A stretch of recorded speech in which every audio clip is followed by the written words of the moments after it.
Let's go. You're listening to Making Data Simple, where we make the world of data effortless, relevant, and yes, even fun. Hey listeners, welcome to Making Data Simple. Al Martin here on a 72-degree day now in Kansas City. I think that's something like 22 degrees Celsius, so I'm in a great mood today. I have a good partner in crime today with me, Ana Echeverri. Ana leads Expert Labs Learning. She's a learning zealot. I'm a huge fan. She is Expert Labs Learning Program Director. She does it for both data and AI and automation as well.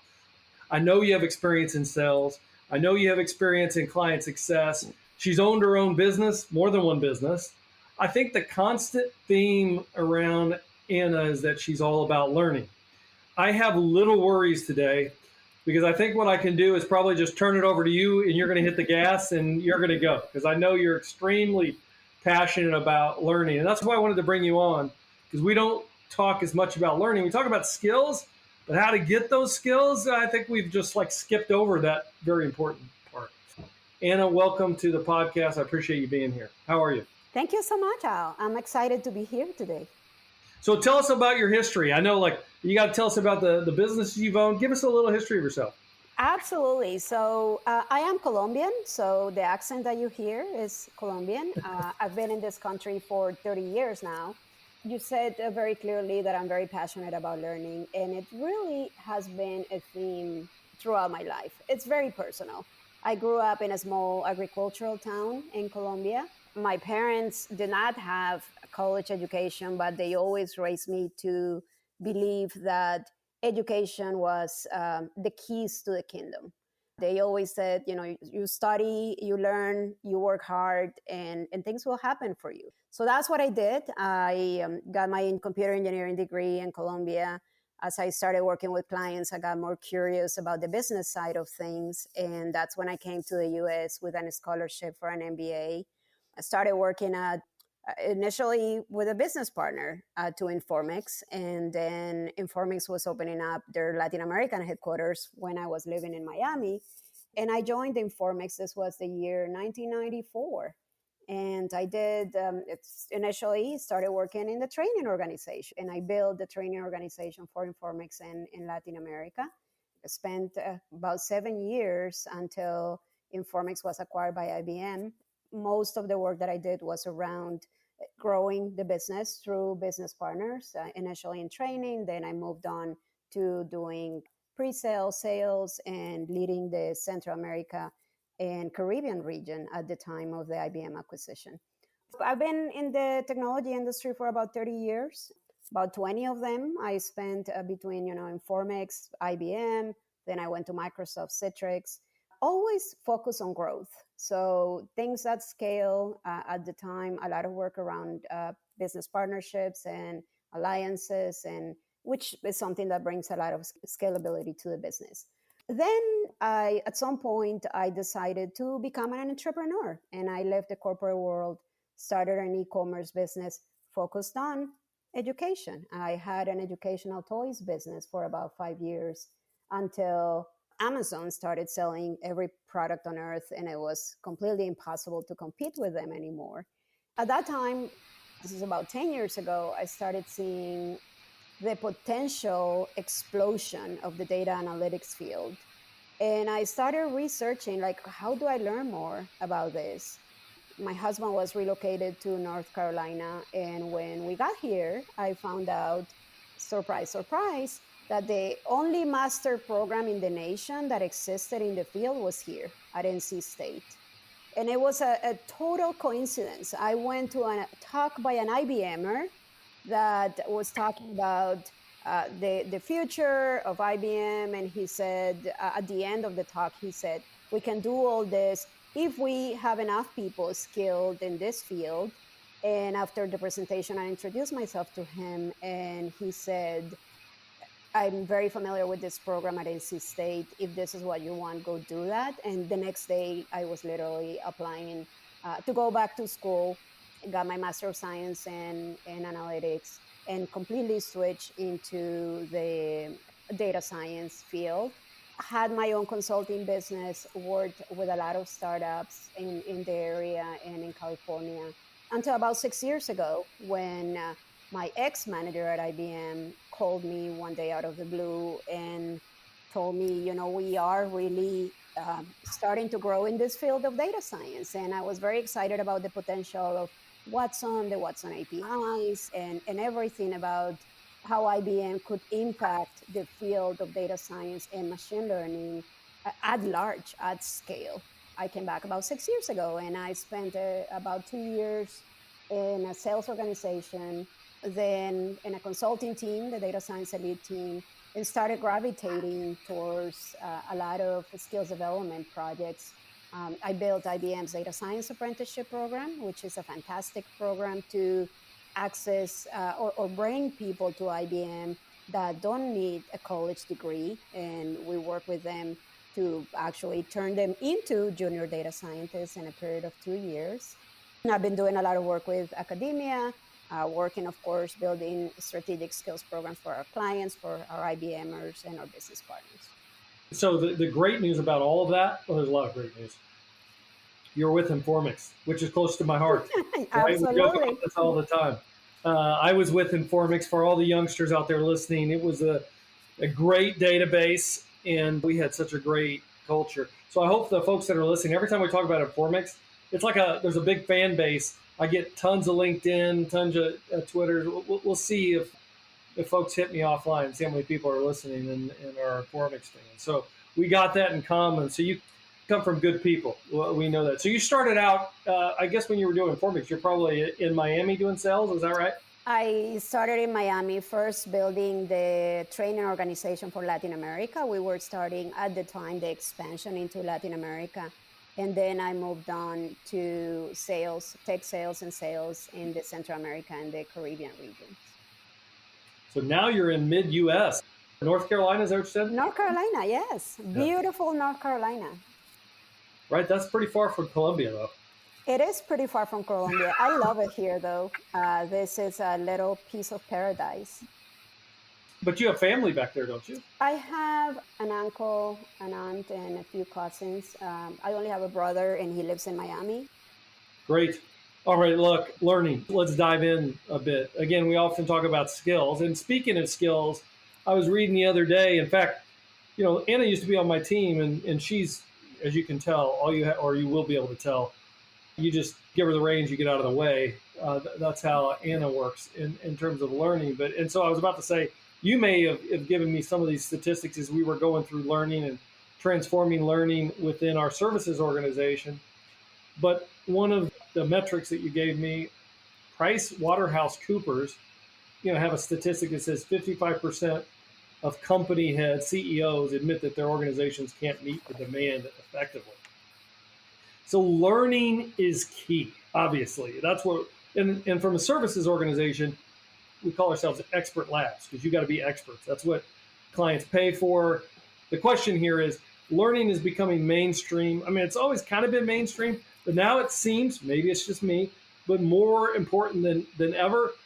Are there different industry factors that you believe are driving that? Tell us a little bit about where learning has been and where it is today.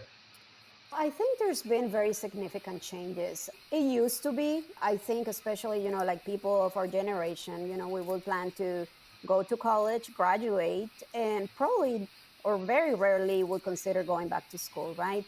We would develop skills that would last for many years, and we could have a career with those skills, and maybe, of course, all the things that you learn on the job. I think that has significantly changed. Some recent estimates indicated that skills needed to be refreshed every 5 years. I think we're now down to every couple of years. So that means if you're not continuously in this motion of building new skill sets, you're probably going to be left out of the workforce. You're probably going to be left out of the really great opportunities to deliver business value, right? So I think some things have significantly changed. One of them is the fact that skills get out of date faster. The other thing is, I think or at least I was raised kind of in a way where you needed to pick one area of expertise and just, go do that, be the best at that thing. And I think that has also evolved. And I think there's a lot of people now, and especially the younger generations, that are looking at the world in a more multidisciplinary, multi-dimensional way, which is, yes, I love some things, but I also love other things. And I want to develop expertise in different areas. And I'll just use myself as an example. So 20 years in sales, business partners, and marketing roles. And then I completely switched and went into data science, machine learning, artificial intelligence, part through education, part through the learning that we do on the job. But I think the really great thing is that by developing skills in multiple domains, you actually create a lot of synergy. So you can borrow from one domain and use strategies that have been successful in that area into your new area. And I think more and more, there's more people that are like that.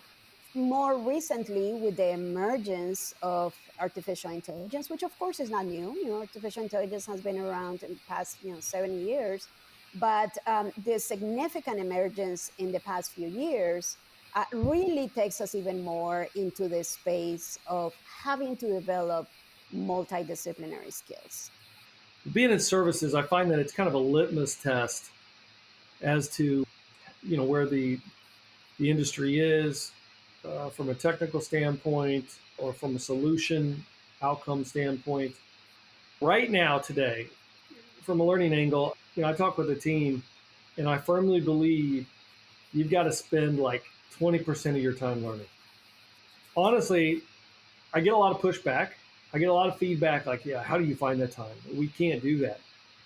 My perspective is, I know it's tough. I know it's tough with all the demands. These folks have a day job, you got personal lives, everything. How do you find 20% of your time in learning? When you start to think about it, that's a lot of dedicated time for learning. But I mean, if you're going to be not just relevant today, but tomorrow, you're talking about like transforming yourself every 2 years. What's your thought? I think more than drawing a line into, is it 20% or 10% or 50%, you kind of need to change your mindset. And it kind of requires all of us really to think about learning as something that is part of our everyday. Because there's, structured learning, as in, you go and you take a class or you take a course or you work on some technology labs. But there's also all the learning that you can do through interacting with other people, through listening to podcasts, through reading blogs. So I think it needs to become sort of a part of what you do. Sort of, like some of us have working out as part of our daily activities. And I don't think we think so much in terms of like, how do I allocate time to this? It just becomes part of what you do. And in the same way, learning needs to be that. I do think it's important to put some thinking into your learning strategy, into what you're trying to learn, because learning for the sake of learning sometimes may be counterproductive, right?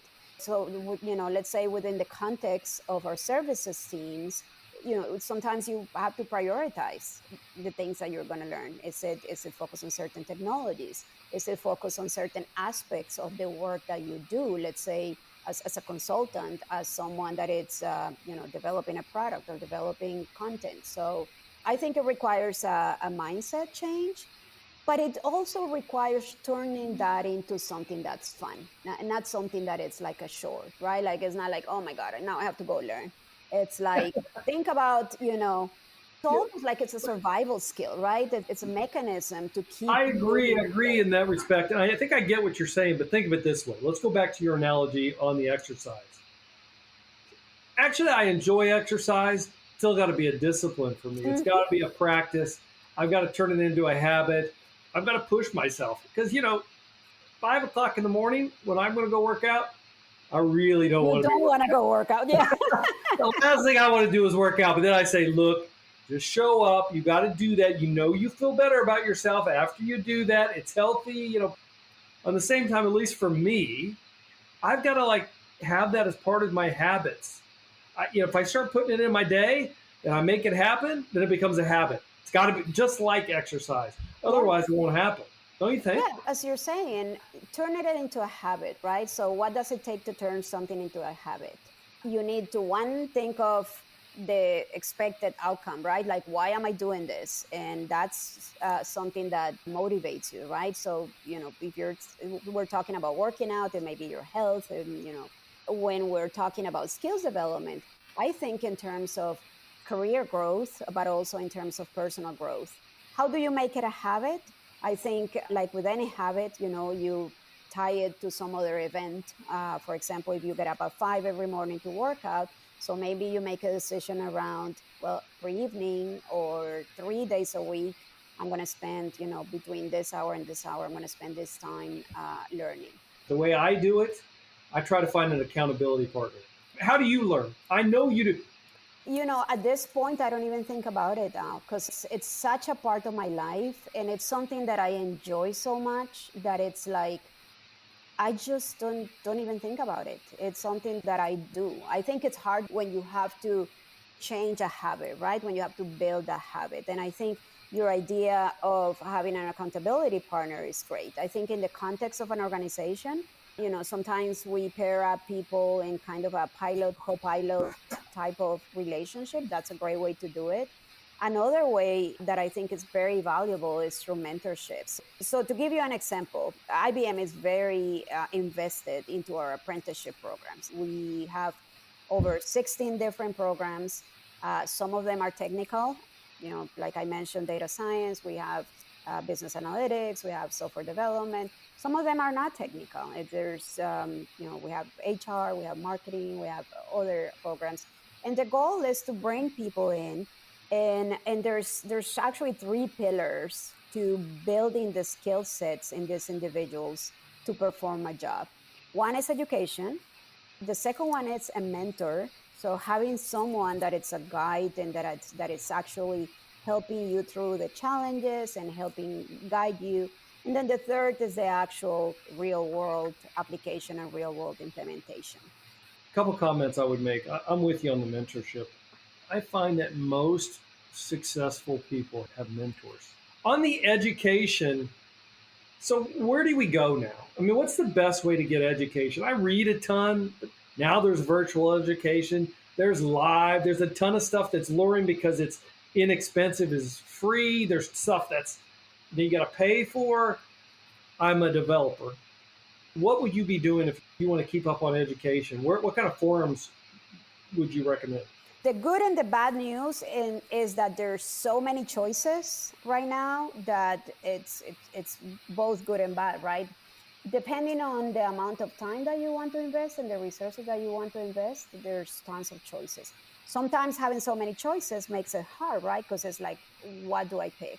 So I think we still have, of course, our traditional ways to give formal education through undergraduate degrees, masters, PhDs. But I think over the past few years, we've seen an explosion of education availability through digital platforms. So especially, we have companies like Coursera, edX, that act as a platform to consolidate education. Many different organizations that are building education and making it accessible to a lot of people. I think it all depends on the individual. I know research says that the whole notion we learn differently is not true.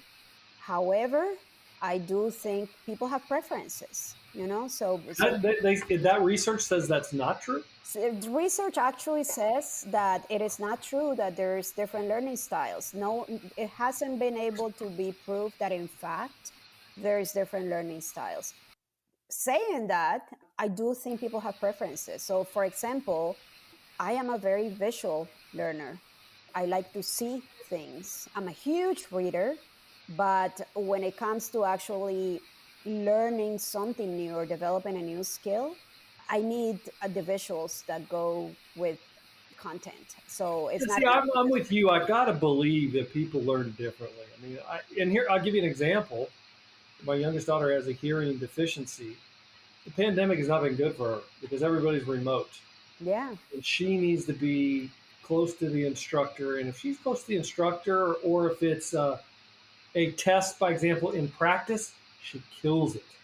If it's a test on paper and stuff, she struggles. And I think the hearing has something to do with it. So I got to believe our senses, depending on, if you got better senses or another, maybe that's a unique situation, but I got to believe we learn differently. There's so many choices right now. There's access to experts that we didn't have before, right? And a lot of times for free. I run a lot into clients that tell me I don't have enough data scientists. So how do I take people that I have in my organization that know my business, that have technical skills, they're developers, for example, but I want to turn them into data scientists. So how do I do that? So here's a great example. We've done a lot of work around defining the skills competencies that go into becoming a data scientist. And for example, us at IBM, we have the capability of taking someone, even without a college degree, because we've done it for our apprenticeship program, but we also can take people that are experienced in other areas in a very prescriptive manner, build the skills that are required for them to get to the role of data scientist. So we do this by making education available on our own IBM training platform, but we also work with Coursera, we also work with edX, building learning paths that allow someone that says, okay, I wanna become a data scientist. So you can go to these platforms and you're gonna find learning paths that are already defined for you to start developing those skills. When do I pay and when do I not? In other words, you usually get what you pay for. You can do a lot of learning for free. You can do audits of courses for free. But I think people usually pay when they want to have an official, let's say, certificate that acts as validation of the skills that they've developed. The number one roadblock to technological adoption that can bring additional business value, that can create competitive advantage, is lack of skills. So it's almost like we're sitting on this treasure that needs to be uncovered by providing our people the tools to, in a very prescriptive manner, develop the skills needed to bring business value in different aspects of the business. We're just having a chat, which I love. Give me two examples. Say there's a small to medium business or an enterprise business. They're looking at getting into the AI space. They're going to hire Anna. What would you do if you went to a new business? They said, look, we have got to upskill for the future. We're going to, just as an example, we're going to rally behind artificial intelligence, go create us a learning curriculum for us, make it as cost effective as possible, but we want experts. What is Anna going to do?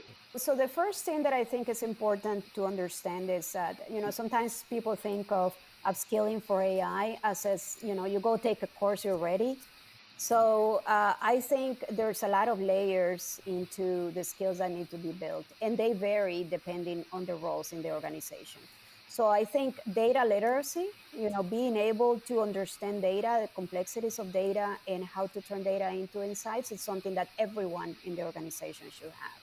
What I call AI literacy, which is understanding what are the actual capabilities of artificial intelligence versus this abstract concept of artificial intelligence, and how to identify opportunities for the business in alignment with the business goals is something that especially business people should have. And then when we go into the technical domain, this is an ecosystem, right? So it's not like there's one role that can do it all. So we look at the skills that need to be developed for the people that are working in data engineering and getting the data ready and in shape and integrating it and with the right governance around it. We look at the skills that need to be built for actual data scientists that are going to be pretty much focused on training machine learning models. We look at the field of ML ops. Once you build your models, you have to put them into production. These models don't stay performing forever, so they have to be monitored, they have to be managed, they have to be checked for biases, biases that may have creeped in after a model has been deployed. So there's like some layers of skills that we build across the organization, and then there's layers that become specific to individual roles. And all of that put together through an orchestrated framework that lets people understand where in the cycle or where in the phase of implementing an end-to-end solution they come in and out and collaborate with others. So here's what I heard you say. You identify opportunities in line with the business goals. And then you say inevitably someplace in there you're going to have data literacy, data engineering, governance within data engineering, AI literacy, and then individual development plans or team business plans that have a curriculum within all that construct I just went through. You said it better than me. Second question is, let's say I'm an engineering graduate and I think I got engineering skills, but I'm really seeing a lot of data science and going back to artificial intelligence to keep it consistent, skills and opportunities out there. I want to get into that. What would your recommendation be to that individual to be able to convert from that engineering or maybe a DBA? How do I make the leap? Or what prescription would you give me? I actually have conversations like this all the time with people that approach me with that question. The question is usually, I want to become a data scientist. What do I do? And my answer is always, why do you want to become a data scientist? I would say maybe 8 out of 10 don't really want to become a data scientist. They just, have heard that, the field is interesting. There's jobs, there's good, good salaries, etc. So I usually like to drill into the aspects because again, this is an ecosystem. It's a team sport. So what do you love? Some people tell me, well, I love data visualizations. I love that ability to uncover, insights from data. Then, well, maybe you don't need to be a full, data scientist. You can focus your skills around the capabilities of data visualization, what we traditionally have called business intelligence. Some people want to build, quickly build applications that are infusing AI into them. For those individuals, there's actually a shortcut because there is frameworks that can be used. There is APIs, to use an example, like our Watson APIs, where you can very quickly, let's say you're a Python developer, you can very quickly learn how to use one of the Watson APIs to infuse artificial intelligence into an application. And that's something that doesn't really take tons and tons and tons of skills. Where it gets harder is when people want to really go into the field of machine learning, because machine learning is math. And you have to understand, the characteristics of your data, how your data is distributed, and based on that, based on the type of data you're working with, you would select, which potential algorithms will work. And then out of those, you will have to determine what is the best algorithm for, let's say, predicting a certain outcome. There's layers, there's differences in depth of skills that need to be developed. And like if my son came to me and said, I want to learn AI quickly, what do I do? I would say, here, let me show you the Watson APIs and let me get you started really quickly to start infusing artificial intelligence into an application that you can build. I think what you say is wise in that I know it doesn't sound exactly profound, but it is. And that's starting is the why do you want to become a data scientist? Yeah. So look, I want to ask you a few more questions, more about you. But before I do that, I think I would be remiss if I didn't ask you, because you lead learning for Cloud and Cognitive here at IBM. So what are you doing? What is IBM doing around learning? And what do you think you're doing differently? Or what's really innovative? What gets you excited about some of the learning that you're driving? I'll answer that in 2 different ways. So one is what I'm doing. The other is what IBM is doing, because IBM does a lot. What gets me really excited about working and learning at IBM is that I feel we have a tremendous opportunity to have an impact in the field, developing skills for all these new paradigms and new technologies. What I do, I lead a team of experts that are building strategic education for our clients. We use standard curriculums that we leverage to train our own teams, to train our business partners. We also partner with Coursera, edX to make available education for continuous learners. We work with academia. Last year, we launched one of the first open source education programs. It's called OpenDS for All. And this is something we did in partnership with the University of Pennsylvania, where we built a curriculum kit to help basically academic institutions around the world accelerate the creation of their data science programs and artificial intelligence programs. That to me is very exciting because it's not just about the impact that we have to our own people, to our clients, but also having an opportunity to have an impact around the world. IBM does a lot more than what we do within our team at Expert Lab. So IBM has the PTech organization that's very focused on high schools and ensuring that there's people that have access within these PTech programs to STEM-related education. We have an extensive global university programs that works with universities around the world, developing skills in different areas. And then, of course, what I do, which is really exciting, working with our clients in academia, IBMers, and business partners. Wow, it's a lot. One interesting point that we haven't touched. So a few months ago, the World Economic Forum did an analysis around technological adoption. So talking to corporations around the world, saying, what are you adopting in the next 5 years? And at the very top of it is everything around cloud and everything around artificial intelligence. So that is the top priorities in terms of technological adoption.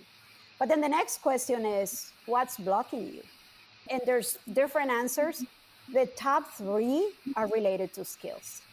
And that's why I feel like we're sitting on top of this treasure that needs to be uncovered, because all these organizations are trying to bring and create business value through cloud and artificial intelligence technologies, yet they realize that the major obstacle that they have is the availability of skills. That was a great bookend. Fantastic. What are you learning right now, Ana? We are integrating, I think you mentioned at the beginning that I lead our data and AI and automation learning business. So I've spent a good chunk of my life on the data and AI side. So right now I'm very focused on learning about our automation business. I'm a big reader too. So like you, I always have 3 or 4 books that I'm reading. What are you reading? What's your one you're reading right now? Oh God, I'm terrible with book names. I'm reading a book about how to rethink. Adam Grant's newest book, and I don't remember the name of it, but it's talking about the power of not just learning, but relearning, and the importance of it. Because a lot of times we learn about something and we get so stuck into that new learning that we lose the ability to rethink what we learn and adapt to new conditions and evolve those thoughts. So it's very intriguing. I'm reading Conversational Intelligence. It talks about actually how the brain functions around conversations and why we behave the way we do, which is kind of interesting. What's the biggest misconception in learning? I think there's probably one is the assumption that it's kind of magical, right? That you just go and take courses and then you're ready to do stuff. I think that bridge between learning something new and actually putting those skills to use is probably the most important and the one that sometimes we don't think about enough. I think that's a great misconception. How does IBM do that right now in terms of valuing or putting that together? Here's the learning path. Now here's the path in practice. For example, in services, to be able to say, hey, look, you're getting an architect, you're getting a proficient expert, versus an architect. I mean, the different levels, if you will. How does IBM do that? So I think at IBM, we look at 2 different angles. So one is the actual technology knowledge, but we're also very focused on the professions and defining what it means to be a consultant, defining what it means to be a data scientist.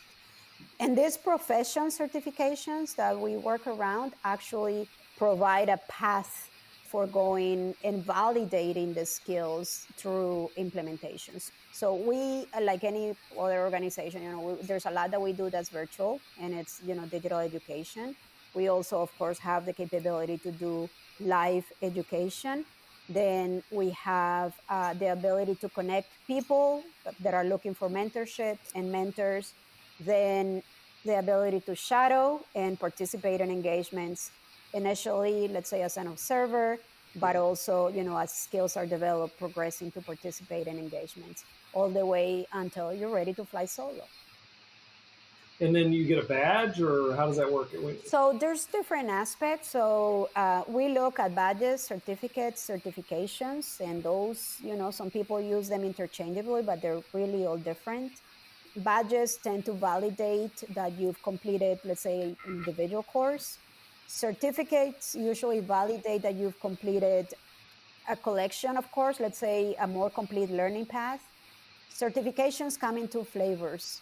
Some are your traditional technology certifications. They need to be delivered by a third party. So it's not you as IBM saying, I certify you. It's a third party saying, yes, we certify this person took this test and they in fact know what they say they know. But there's also the profession certifications that are focused on submitting evidence of work in real implementations, plus other things, right? Like leadership, participating in let's say, speakers conference, being a mentor is one of the things that is also looked at as part of that leadership component, and kind of the give back a part of growing into an expert in a field. I'm curious, if you were going to college right now, you were starting out, what would you be studying? Oh my goodness. That's a tough one. Because I love what I've done, right? So I've loved my own journey where, I started with computer engineering, then I went into Would you business. do it again? I went Same journey? I don't know that I would do the next journey because maybe now there's other choices right now, right? But I think I definitely would look for programs that are more interdisciplinary. I mean, I would look for those programs that are mixing and kind of bringing the technical side of things with the humanities side. So, for example, the newest trend in universities is building masters in artificial intelligence. And these programs are, where the humanities and technology come together. So I find that very intriguing. They all have an ethical component, which is critical for building trusted AI. But they're also looking at the impact in society, the impact in communities, the impact of actually having systems making automated decisions that may impact different communities different ways. I would imagine, if I would have guessed, I would have said you would have really focused on machine learning or AI with humanities. I think it's fantastic. People probably will not take this the right way, but sometimes I think humanities has lost its flavor a little bit over time. Like you go into computer science and, that's how you do it. But now, I mean, humanities are more important than ever, right? Yep. With AI, I think that's fantastic. And I think we need it.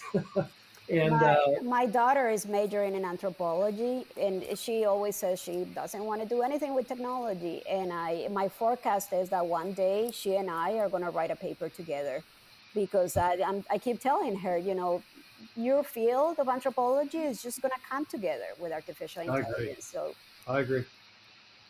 Who is the best learning ambassador that you think is out there? Who perpetuates the idea of, look, we need to learn, we need to continue to get smarter, we need to continue to advance ourselves in the right way? I mean, I don't know. So, for example, I do love the thinking that organizational psychologists are bringing to the table. And I was using Adam Grant as an example before, and actually had to go Google the name of the book that I'm reading, which is Think Again. And I do love how there's a lot of research that's being done around learning, right? And around, how people learn, and around the importance of never stopping to learn. And looking at, for example, in business scenarios, sometimes we make a decision, we go into a project and the project fails. And sometimes, one mindset will be like, well, that project was a waste of time and money. But the other mindset will be, okay, what did we learn in that failure? So what are the things that we need to not do again if we're ever going to do something similar? So I think there's a lot of research around the field of organizational psychology that's very much tied together to learning that it's quite interesting. That's fair. Fair answer. What do you do for fun? I cook.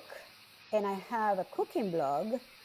And You do? I do. And I have recipes in English and Spanish, depending on where I find them. Is So, it Spanish food or is it English food or is it? so my mom was a fantastic cook.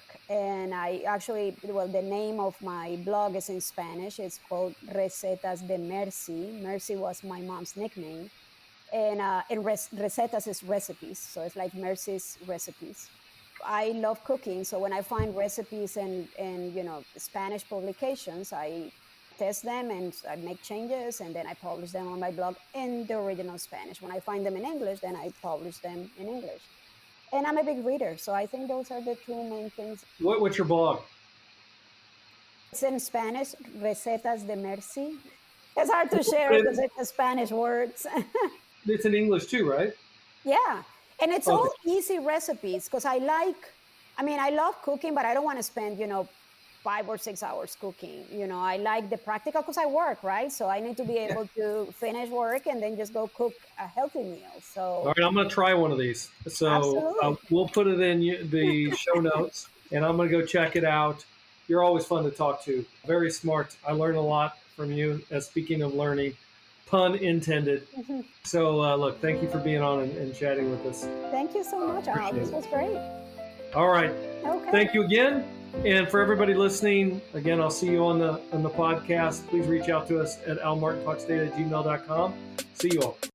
Thanks for listening to the Making Data Simple podcast, where we make data fun.